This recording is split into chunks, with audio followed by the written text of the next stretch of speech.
Isabella Martinez never thought her life would take such a turn. At just 24 years old, she was full of dreams, wide-eyed ambition, and a heart that sometimes overruled her head. She had grown up in a small, dusty town where opportunities were as rare as rain in a drought. Determined to change her life, she packed her bags and moved to the city, a bustling, electric place where success seemed just within reach. But, as the saying goes, the city could chew you up and spit you out. And Isabella, for all her ambition, was drowning in it. Her new reality was far from the glamorous life she had envisioned. She worked multiple jobs, scraping together rent money for a tiny, crumbling apartment that always smelled faintly of mildew. By day, she catered for high-end events, carrying trays of hors d'oeuvres and champagne to people who wouldn't even look her in the eye. By night, she clocked into a cafe for the late shift, cleaning tables and brewing coffee until the small hours of the morning. Isabella kept her chin up, though. She told herself the struggle would be worth it, that someday, all this hard work would lead to something better. She could picture it clearly: a stable job, a comfortable home, maybe even a little car of her own. For now, though, she was just trying to survive. It was at one of these catered events, however, that everything changed. The art gallery was filled with the kind of people Isabella had only seen on TV. Men in crisp tuxedos, women in glittering gowns, and laughter that sounded rehearsed. She moved quietly through the crowd, balancing a tray of sparkling wine in one hand, her head low to avoid drawing attention to herself. The chandeliers above glowed like suspended suns, casting a golden light over everything they touched. For everyone else, it was an evening of culture and excess. For Isabella, it was another paycheck. And then she noticed him. George Turner stood near a painting, a glass of red wine in hand. His presence demanded attention, despite his age. He was tall, impeccably dressed in a tailored suit, with silver hair swept back like a man who had always been in control. At 72 years old, he exuded a charm that was both intimidating and magnetic. The room seemed to bend around him, his voice deep and assured as he chatted with others, making them laugh with well-timed jokes. Isabella wasn't sure why she couldn't look away. There was something about him that felt different, something powerful. And then, just as she turned to walk away, his eyes met hers. It was brief, but it felt like everything had frozen in that moment. George's gaze held hers with an intensity that made her pulse quicken. She looked away, embarrassed, but it was too late. Minutes later, she heard someone call her softly. "Miss?" She turned to find George standing there, his wine glass now empty, his expression unreadable but kind. "I couldn't help but notice you earlier," he said smoothly. "You're far too bright to be carrying trays around. What's your name?" "Isabella," she replied, her voice smaller than she intended. "Isabella," he repeated, as though testing the name on his tongue. "Beautiful name for a beautiful young woman." His words, while simple, felt like an invitation into a world she'd never been part of. He spoke to her like she mattered, like he saw something in her beyond the uniform and the tray in her hands. From that moment on, George Turner made it his mission to win her over. He was deliberate in his attention, sending flowers to her apartment the next day, inviting her to dinners at exclusive restaurants, and gifting her things she couldn't have dreamed of affording herself. For Isabella, who had spent years fighting to make ends meet, George's affection was intoxicating. He made her feel special, chosen, like she had finally stumbled into the life she deserved. But not everyone shared Isabella's excitement. When she told her friends Claire and Nina about George, they were horrified. "Are you serious, Isa?" Claire exclaimed over coffee, nearly spilling her latte. "He's old enough to be your grandfather." "He's not like that," Isabella argued, her cheeks flushing. "He's kind to me. He listens to me." "He's controlling you," Nina chimed in, shaking her head. "Rich men like him don't date women your age because they're in love. They do it because they want someone they can manipulate." But Isabella refused to listen. Their words stung, but deep down, she convinced herself they were jealous. Jealous that she'd found someone who could offer her more than this struggling, dead-end life. George wasn't perfect, but he cared for her. He had opened the door to a world she never thought she'd belong to, and Isabella wasn't ready to turn back now. When George invited her to move into his penthouse, Isabella hesitated at first, but his reassurances, promises of love, safety, and a bright future, were hard to resist. Why waste your energy working yourself to the bone? He would say. You deserve more, Isabella. And so, with trembling hands, she packed her things. Her friend's warnings still echoed in her mind as George's private driver helped load her belongings into the car. But when she looked up at the towering skyscraper that would soon be her new home, all those doubts melted away. She told herself she was making the right choice. What she didn't know was that her friends were right, and soon she would discover that some doors, once opened, are impossible to close. At first, life in George's penthouse felt like a fairy tale. Isabella had never seen such luxury up close. The polished marble floors, floor-to-ceiling windows overlooking the city skyline, and designer furniture that looked more like artwork than something to sit on. She felt like she was living in a movie. George treated her like a queen, always reminding her that she was the most important part of his life. Dinners were spent at Michelin-starred restaurants where the servers knew George's name and treated Isabella like royalty. Weekends were reserved for trips to his country house or jet-setting to luxury resorts in places she had only seen in magazines. For a girl who grew up counting every penny, the attention and opulence were overwhelming. "Do you see what I'm giving you?" George would say, his tone tender but firm.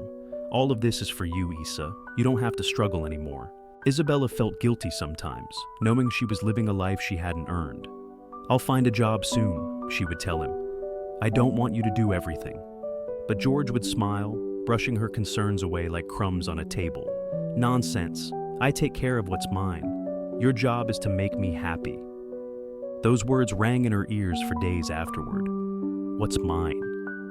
It didn't take long for the cracks to begin forming in their idyllic world. The first time George raised his voice, it was over something small. Isabella had forgotten to text him when she left to visit a cafe down the street. When she returned, he was waiting, arms crossed, his expression cold and unreadable. "Where were you?" he asked, his voice sharp. "I just grabbed a coffee," she replied, startled. "I didn't think—" "You didn't think? You didn't think I might worry about you?" George cut her off, stepping closer. "Isabella, you're young and naive. The world isn't as kind as you think it is." "I'm sorry," she whispered. "It won't happen again." George's expression softened immediately. "Good girl," he said, wrapping his arms around her. "I just want to keep you safe." At the time, Isabella convinced herself that George's anger came from love. He cared for her, didn't he? But as the days turned into weeks, his controlling behavior worsened. He started calling her multiple times a day, questioning where she was and who she was with. If she mentioned wanting to see her friends, George would scoff, dismissing them as small-minded girls who wouldn't understand our life. "They're holding you back, Isa," he would say, running his fingers through her hair. "You've outgrown them now." Isabella believed him, or at least she tried to. As time passed, Isabella's world shrank to the size of George's penthouse. She no longer saw her friends, her family stopped calling as often, and the job she once loved was a distant memory. George provided everything she needed: clothes, food, money. So why did she feel so empty? One day, as she stood in the massive living room, staring out at the city below, she realized how alone she was. "Why don't you come to lunch with me today?" she asked George, forcing a cheerful tone. "I'm busy," he replied from behind his desk, not looking up from his laptop. "Stay home, Issa. You don't need to be running around town." "Okay," she murmured, but something in her cracked a little deeper that day. The breaking point came on a rainy afternoon. George was hosting a small dinner party with business associates, all older men with their much younger partners. Isabella had grown used to these events, sitting quietly, smiling at all the right times, and playing the role of the trophy girlfriend. But this evening was different. As Isabella helped serve drinks, one of the women, tall, elegant, and in her 40s, pulled her aside. "Are you okay?" the woman asked, her voice low. "What?" Isabella frowned. "Has George always been like this?" the woman pressed, looking at Isabella with something that resembled pity. "He's charming, isn't he? But it doesn't last." Isabella's heart raced. "I don't know what you mean." The woman sighed, squeezing Isabella's arm gently. "I was you once. Be careful, sweetheart. Men like George, they take and take until there's nothing left of you." The woman left before Isabella could respond, her words lingering like smoke in the air. That night, as George sat laughing with his friends, Isabella sat quietly beside him, her mind spinning. What did she mean? Days later, Isabella's suspicions grew stronger. George had left for a business trip, and the penthouse was unusually quiet. For the first time in months, she felt a sliver of freedom. While cleaning his study, her eyes landed on a drawer in his desk, one he always kept locked. The woman's warning echoed in her mind. They take until there's nothing left of you. Her pulse quickened as she searched for the key. Finally, she found it hidden beneath a stack of papers. With trembling hands, she unlocked the drawer and opened it. Inside was a collection of items that made her stomach drop. Photos of George with other young women, each one eerily similar to her, wide-eyed, smiling, and draped in expensive clothing. Letters from these women, begging George for money or pleading to be left alone. Documents showing that some of them had signed legal agreements after their relationships ended, forbidding them from speaking out. At the bottom of the drawer was a folder labeled Isabella Martinez. She opened it and gasped. It was filled with notes, comments about her habits, her fears, and even her family. He had been keeping track of her every move since the day they met. That evening, George returned home earlier than expected. Isabella froze as she heard the front door open, the sound of his footsteps echoing through the penthouse. She shoved the folder back into the drawer and locked it, her heart pounding. "Isabella!" George called. "I'm here," she replied, trying to keep her voice steady. When George entered the study, his eyes narrowed. "What were you doing in here?" "Nothing," she stammered.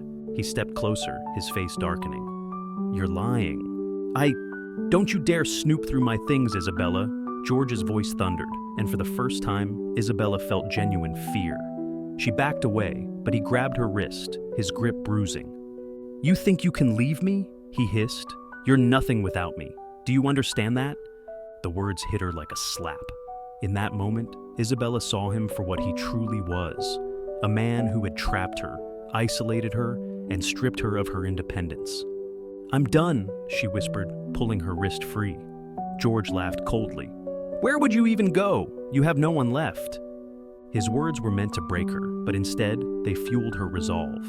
She would leave. She had to. That night, Isabella quietly packed a bag. She hid her belongings in a closet, knowing she only had one chance to leave. As she lay in bed beside George, listening to his slow, steady breathing, she planned her escape. The next morning, George left for a meeting, and Isabella didn't waste a second. She grabbed her bag, stuffed it with cash she had stashed away, and ran out the door. Her hands trembled as she hailed a cab, tears streaming down her face. "Where to, miss?" the driver asked. "Anywhere but here," she whispered. As the city passed by outside the window, Isabella felt a mix of relief and terror. She had no plan, no safety net, but for the first time in months, she was free. Isabella sat in a quiet cafe miles away from the city, staring out the window as the rain tapped softly against the glass. She had found temporary refuge with her friend Claire, who had welcomed her back without hesitation. The last few days felt surreal, like waking from a long, haunting dream. George had called relentlessly at first, leaving messages that ranged from desperate apologies to icy threats.